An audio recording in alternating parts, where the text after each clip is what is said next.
Tontolo ny fampianarana kosa nananateraka fihaonana tamin'ny mpanao gazety ny zanaky ny fianaran-tsoa manoloana ny fanambarana samihafa mikasika ny université ny fianaran-tsoa nandritra izany no niresahan'izy ireo mikasika an'izay raharaha izay.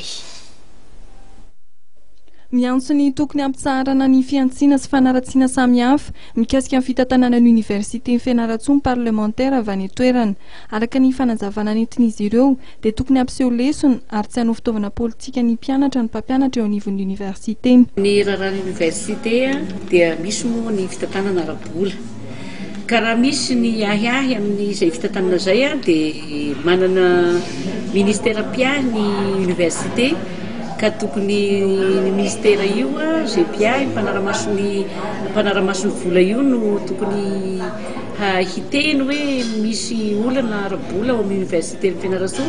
fa tsy olona zay tsy lany tamin'ny fifidianana no andeha hitantara amin'ny gazety hanala baraka ny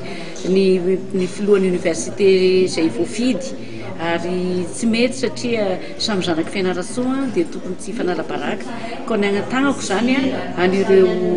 ray aman-dren'ny mpianatra reo dia tokony fagnometagnana mba hitagna asa raika hampandroso ny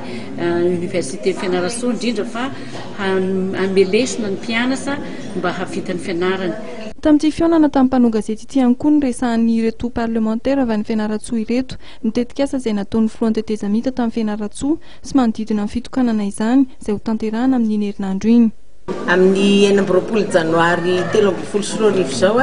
no tokanana any amin'ny renivohitry ny faritra Manjetra ambony ireo fotodrafitrasa manara-penitra avy amin'ny fitondrana tetezamita izay andriamatoa filohan-tetezamita Andrinirina Rajoelina no tongany ka dia manainga antsika rehetra zanaka Pele zanavadina sonitry ny tany havana sy namana sy tapaka hifanome voninahitra amin'izany zava-dehibe izany indrindrindrindra